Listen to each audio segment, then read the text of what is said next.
আপনাদের জন্য নতুন একটা রেসিপি নিয়ে এসেছি, মাটন কোপ্তা। তো আমি কিভাবে তৈরি করছি সেটা আপনারা দেখুন। তো এখানে আমি আধা কিলো মতো মাটন নিয়েছি। এখানে আমি 4 টুকরো করে পেঁয়াজ কুচি নিয়েছি, এখানে ধনেপাতা, এখানে 6-7টা মতো কাঁচা লঙ্কা নিয়েছি। এবার আমরা মাটনগুলো সব পিষে নেব। মাটনের সঙ্গে ধনেপাতা কাঁচা লঙ্কা অ্যাড করে পিষে নেবেন। আর পেঁয়াজটাকে কিন্তু আলাদা করে পিষতে হবে, কারণ পেঁয়াজটা থেকে যে জলগুলো বেরোবে যেগুলো আমাদের দরকার নেই, সেগুলো আমাদের লাগবে না, সেগুলো আমাদের আলাদা করে ফেলতে হবে। তো আমি যেই পদ্ধতিতে করছি সেই পদ্ধতিতে আপনারাও করবেন। রেসিপিটা ফলো করবেন। তো এখানে আমার সব কিছু পিষা হয়ে গেছে। এবার দেখুন আমি এখানে পেঁয়াজটা থেকে জলটা বের করে দিচ্ছি। আপনারাও এইভাবেই করবেন, ভিডিওতে যেমন দেখাচ্ছে। আমাদের জলটাকে বার করে দিতে হবে, কারণ জলটা না বের হলে কিন্তু কোপ্তাটা ভালো হবে না, সুন্দর হবে না। তো আপনারাও এইভাবে করবেন, পুরো জলটাকে বার করে দেবেন। তো দেখুন বন্ধুরা, জলটা বের হয়ে গেছে। এবার আমরা মশলা অ্যাড করে দিব।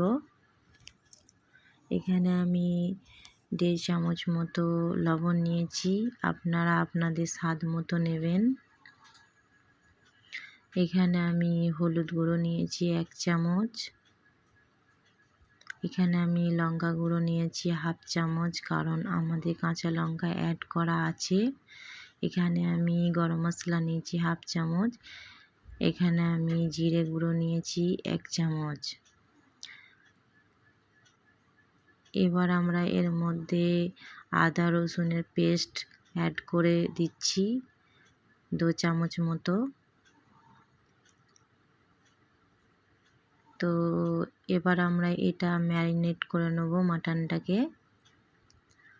মাটনটা ম্যারিনেট করে নেবেন ভালো করে, আপনারা চাইলে হাত দিয়েও করতে পারেন।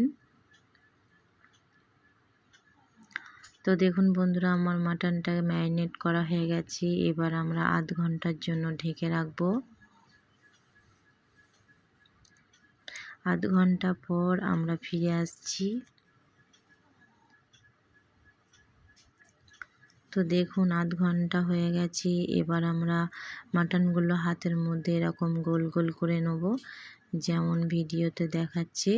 তো আপনারাও এইভাবেই গোল করবেন, গোল না হলে কিন্তু ভালো হবে না, সব মাটন কোপ্তাগুলো খারাপ হয়ে যাবে,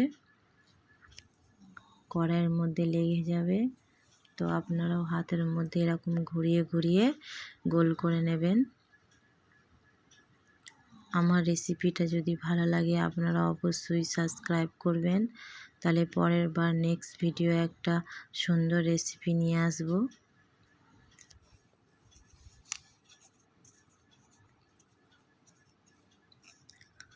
তো দেখুন মাটনগুলো সব গোল করা হয়ে গেছে। এবার আমরা কড়াইটা গ্যাসে বসিয়ে দিয়েছি। আমরা 2-3 মিনিট মতো ওয়েট করব কড়াইটা গরম হওয়ার জন্য। কড়াইটা গরম না হলে কিন্তু তেল দেওয়া যাবে না।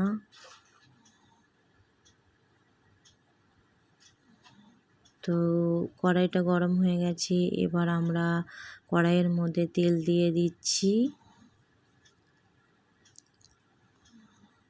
কড়াইয়ের মধ্যে তেল দেওয়ার পর আমরা 2-3 মিনিট মতো ওয়েট করব তেলটা গরম হওয়ার জন্য, কারণ তেলটা গরম না হলে কিন্তু কোপ্তাগুলো তেলের মধ্যে অ্যাড করা যাবে না।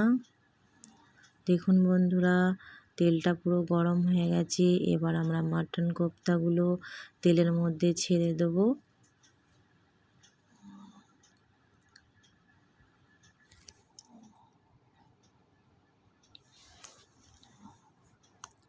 আমরা একটা একটা করে পুরো মাটন কোপ্তাগুলো তেলের মধ্যে অ্যাড করে দিচ্ছি।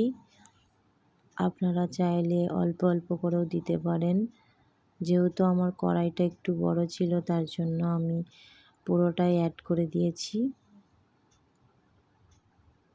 আপনাদের যদি অসুবিধা হয় অল্প করেও দিতে পারেন।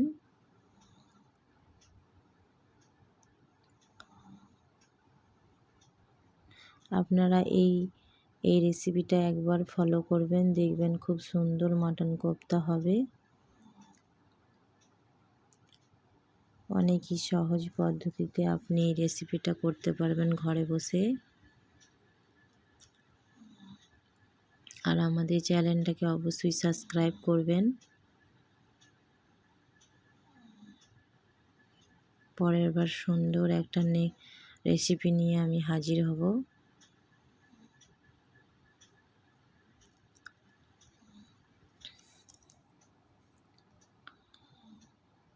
তো দেখুন বন্ধুরা, কোপ্তাগুলো সব দেওয়া হয়ে গেছে। এবার আমরা 5 মিনিট মতো ওয়েট করব। 5 মিনিট মতো হয়ে গেছে, ঠিক এইরকমভাবে আসবে রেসিপিটা। আর তখন কিন্তু উল্টে পাল্টে নিতে হবে। 5 মিনিট না হলে কিন্তু উল্টানো যাবে না, কারণ সবগুলো ভেঙে যেতে পারে। তার জন্য 5 মিনিট ওয়েট করতে হবে।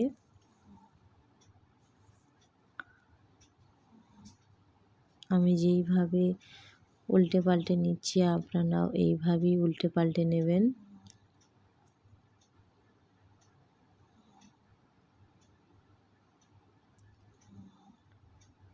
তো দেখুন বন্ধুরা, কোপ্তাগুলো 80% হয়ে গেছে।